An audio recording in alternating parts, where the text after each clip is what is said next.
kalau Anies jadi presiden menolak proyek food estate, pelaksanaan dari proyek itu adalah kroni-kroni dari Prabowo itu sendiri di bawah naungan yayasan yang dibina oleh Prabowo Subianto. Kan lucu.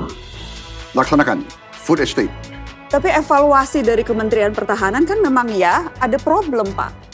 Proyeknya kemudian gagal tanam begitu. Setiap proyek pembangunan pasti ada konsekuensinya. Yang jadi korban rakyat, Pak. Saya mau tanya, Mbak Najwa, what is the alternative? Anies lebih memilih program kontrak farming. Petani-petani di Indonesia harus dibantu untuk jadi berdaya, bukan ditinggalkan, dan kita membangun sebuah sentral pertanian baru yang justru berbasis korporasi. Memang kalau dibuat perbandingan, kapasitas pikiran konseptual antara Prabowo, Jokowi dengan Anies Baswedan sangat jauh. Coba kita buat contoh saja ketika membuat kebijakan soal ketahanan pangan. Jokowi kemudian bikin proyek food estate atau lumbung pangan, yang itu kemudian diserahkan pelaksanaannya oleh Prabowo. Saya tidak akan melihat dari sisi politisnya, karena dari sisi politisnya banyak sekali itu. Tapi bagi Anies, kalau Anies jadi presiden, menolak proyek food estate lumbung pangan yang digagas dan dilaksanakan oleh Jokowi dan Prabowo itu.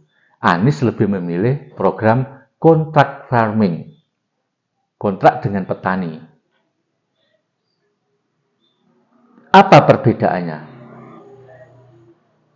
Kalau food estate yang dilaksanakan oleh Prabowo itu sangat-sangat tidak mendukung pada kepentingan rakyat, terutama petani. Karena apa? Ternyata pelaksanaan dari proyek itu adalah kroni-kroni dari Prabowo itu sendiri, baik itu dari kalangan TNI, Purnawirawan TNI, maupun dari Partai Gerindra. Dan itu lucunya dilaksanakan oleh PT Agrinas, salah satu perusahaan di bawah naungan yayasan yang dibina oleh Prabowo Subianto. Kan lucu. Bagaimana mungkin ketika negara kita ini adalah negara agraris, bertumpu pada sektor pertanian dan di dalamnya ada petani, kemudian membuat lumbung pangan, kok tidak melibatkan petani? Ini kan sesuatu yang tidak masuk akal. Justru pelaksanaannya dilaksanakan oleh yayasan dan sebuah perusahaan yang dimiliki oleh kroni-kroni Prabowo. Terus lantas petani disuruh apa? Disuruh menonton. Padahal ketika kita ini, pemerintah membuat kebijakan soal lumbung pangan, tidak sekedar adalah memproduksi dari swasembada pangan itu sendiri, tapi juga mengaktifkan produktivitas petani. Lah, itulah bedanya. Kalau Anies jelas, Anies akan bikin program kontrak farming. Anies akan melakukan kontrak dengan petani. Petani yang memiliki lahan maupun buruh tani. Di dalamnya, pemerintah akan mensupport bibit, pupuk yang cukup untuk ketersediaannya. Begitu juga pemerintah akan melakukan kontrak pembelian dengan petani itu sendiri. Tentu saja dengan harga pasar yang kompetitif. Lah, dari sini saja bisa dilihat Anies punya kepedulian bagaimana membangun petani, pemberdayaan petani, atau nilai tukar petani. Selain itu, juga menyediakan swasembada pangan. Lebih efektif mana? Tentu saja lebih efektif dan lebih produktif Anies Baswedan. Kalau food estate yang dimiliki Prabowo, yang diuntungkan adalah kelompok-kelompok pengusaha tertentu dan kroni-kroninya. Kalau kebijakan Anies, kontrak farming, yang diuntungkan adalah petani dan seluruh rakyat Indonesia. Petaninya dapat pendapatan, pupuknya mudah, bibitnya juga mudah, disediakan dengan harga murah oleh pemerintah. Semuanya akan distabilkan dan diperuntukkan untuk kepentingan petani. Di situ perbedaannya. Oleh sebab itu, saya pikir para petani ke depan seharusnya memilih Anies Baswedan karena sudah jelas proyeknya. Kalau proyek food estate lumbung pangan yang digagas oleh Jokowi dan dilaksanakan oleh Prabowo adalah untuk kepentingan kroninya, mengabaikan kepentingan petani, tapi kontrak farming yang digagas oleh Anies adalah memberdayakan, mengutamakan kepentingan petani dan kebutuhan pangan dalam negeri. Lihat saja hasilnya. Apa sih yang dihasilkan dari proyek food estate beberapa tahun yang lalu yang dilakukan oleh Prabowo tentang penanaman singkong? Gagal total. Malah perusakan hutan yang terjadi, perusakan lingkungan yang terjadi. Padahal banyak lahan-lahan petani yang masih produktif yang bisa dimaksimalkan melalui skema-skema intensifikasi maupun diversifikasi pertanian. Maka satu hal yang lebih penting adalah ke depan harusnya para petani, pekerja pertanian, dan orang yang terlibat di sektor pertanian untuk memilih Anies Baswedan sebagai presiden. Karena proyek atau program Anies Baswedan betul-betul akan mendukung sektor pertanian dan skemanya lebih jelas. Ini justru mengeksploitasi hutan, Pak.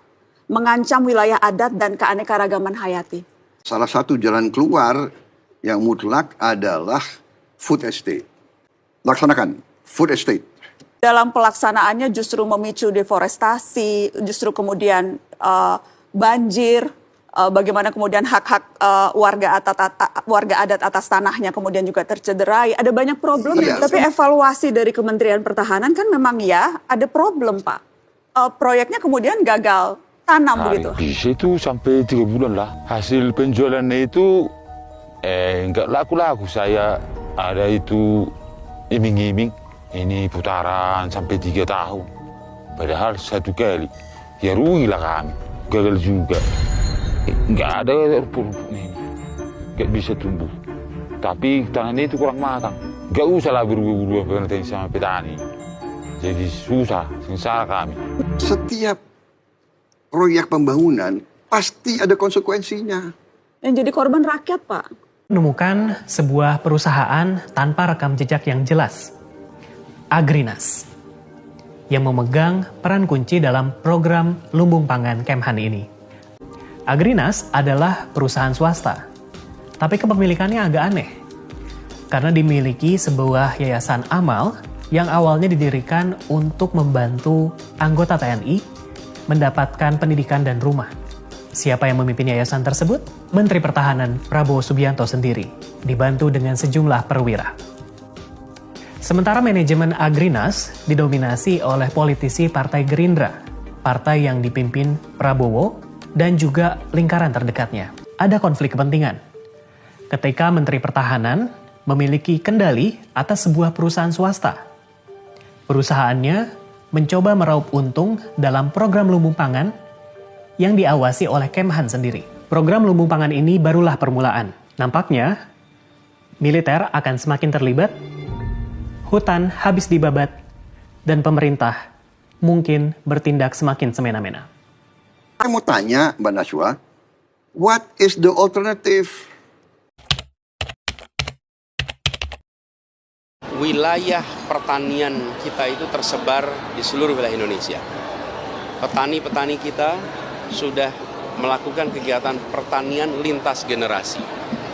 Mereka tidak boleh ditinggalkan. Justru kita harus hadir melakukan intensifikasi atas aktivitas pertanian mereka. Karena itu pendekatan yang kami mau lakukan adalah pendekatan yang sudah dikerjakan selama ini di Jakarta. Pemprov DKI Jakarta membuat kontrak dengan Gapoktan di berbagai wilayah. Lalu para petani-petani yang tergabung di Gapoktan, tergabung di koperasi-koperasi, memiliki kepastian bahwa kami akan membeli selama 5 tahun dengan ada kesepakatan range harganya. Bagi kami ada kepastian supply. Bagi mereka ada kepastian yang akan membeli. DKI Jakarta bukan membeli sebuah lahan besar lalu membuat food estate untuk Jakarta, tapi tidak. Yang kami lakukan justru mengajak petani-petani yang ada diperkuat. Apa yang terjadi ketika mereka punya kontrak farming? Mereka bisa mendapatkan kredit untuk mekanisasi pertanian. Mereka melakukan produksi pertanian secara kolektif. Karena mereka punya kepastian siapa yang akan membeli hasil taninya. Jadi kami melihat petani-petani di Indonesia harus dibantu untuk jadi berdaya. Bukan ditinggalkan, dan kita membangun sebuah sentral pertanian baru yang justru berbasis korporasi. Yang mengerjakanlah korporasi dari Jakarta. Yang merekrut tenaga-tenaga, ya juga tenaga-tenaga rekrutmennya di sini. Jadi sementara petani-petani yang ada di seluruh wilayah Indonesia justru mereka tidak mendapatkan fokus perhatian.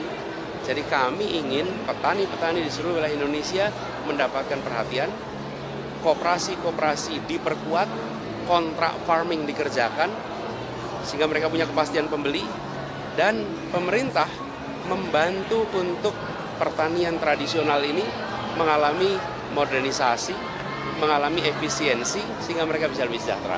Jadi